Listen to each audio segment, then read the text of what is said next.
Sufficient inform. Ito ang lumabas sa naging pagdinig ng House Committee on Justice sa dalawang reklamong impeachment ay sinampa laban kay Pangulong Ferdinand Marcos Jr.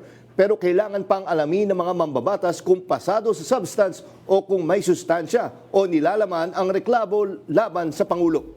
Live mula sa Batasang Pambansa, may umarangkad ng balita si Willie Delgado Jr. Willie.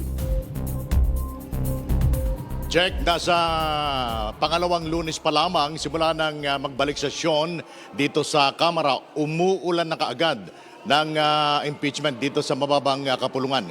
Kaninang umaga ay dalawang magkasunod na impeachment complaint ang tinanggap nitong si House Secretary General Cheloy Garafil laban kay Vice President Sara Duterte. At sumunod yan, umusad naman ang unang yugto ng impeachment process naman laban kay Pangulong Ferdinand Bongbong Marcos Jr. Tumagal lang ng 2 oras ang pagdinig ng House Committee on Justice sa pagdetermina kung nasa forma ba o sufficient inform ang reklamong impeachment laban sa Pangulong Ferdinand Marcos Jr. Alas 12 ng tanghali nang tapusin ng komite ang pagdinig.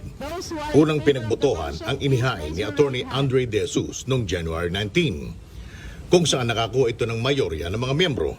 Meron itong 46 na yes vote, isang no at isang abstain. Ang no vote ay si Manila Representative Benny Abante.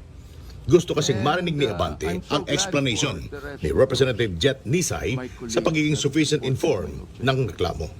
Bahagya naman nagtagal ang botohan sa Masa et al. Complaint. Na-question kasi ni Representative Rufus Rodriguez na walang verification ang kopya ng reklamo na kanyang hawak. Sagot ng ibang kongresista, pareho ang forma ng De Jesus complaint sa Masa complaint.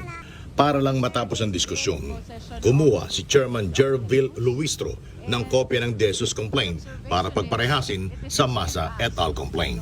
Nanalo ulit sa botohan ang Masa complaint sa bosong 35 na yes at 9 na no. Ang atin pong tinapos ngayong araw na ito, kung tawagin namin under the rules, is sufficiency in form. And with all these considerations, pinagtibay po ng boto ng mga miyembro ng Justice Committee na ang De Jesus complaint ay sufficient in form at ganun din ang Masa et al. Complaint ay sufficient din in form. Check, nangangahulugan nito na bukas ay sisimula naman ang ikalawang yugto ng impeachment process kung saan ay tatalakayin ang kung meron bang sustansya ang dalawang reklamo. Yes, Willie, tatanong ko lang, no, para doon sa mga nanonood na baka nalilito kung ano iba ibig sabihin ng sufficient inform. Baka kasi ito yung pagkakaintindi nila dito, katulad, di ba, pag tayo ay nasa sa prosecutor, di ba sinasabi na may probable cause na para sampahan. Ito rin ba ibig sabihin nito o iba pa yung sufficient inform sa substance? Actually, nilinaw yan ni Committee on Justice Chairperson Jervil Luistro na hindi nangangahulugan na pumasa sa panuntunan ng forma ang impeachment process ay dire-diretso na ito sa impeachment. Hindi pa ito.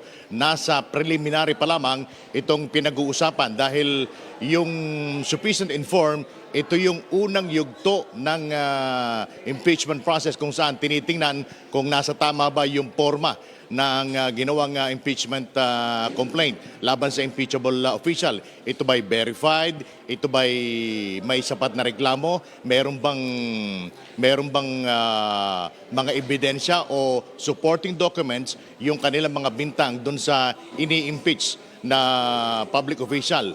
Pag yan ay pumasa doon sa mga panuntunan na yan, gaya na mangyayari bukas, pag-uusapan naman yung sufficiency in substance.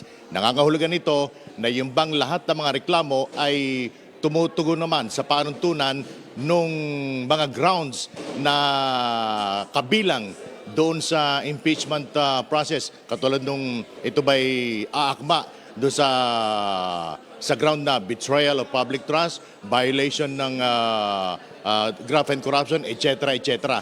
Yan yung dapat na lagpasan at kung pumasa ang lahat ng yan, tsaka lamang magkakaroon ng formal hearing, formal na pagdinig ang Committee on Justice at doon na magkakaalaman kung yung bang reklamo ay kinakailangang ituloy sa impeachment para ito'y maisampa sa tanggapan naman ng Senado, Jack. And yung pag sinabi natin may sustansya nga, kunyari bukas sa pagdesisyonan na may sustansya, ano pa yung susunod na proseso? Kailan ba yan pagdidesisyonan kung i-consolidate itong dalawang impeachment complaint? Bukas, kung sakasakali man, ay baka sakali, pag nalagpasan na lahat yung mga proseso na yan, po pwede nang i-consolidate yung dalawang kaso at doon na magkakaroon ng formal hearing para sabay siyang pag-uusapan habang isinasagawa ang pagdinig, Jack. Okay, sige. Maraming salamat, Willie Delgado Jr.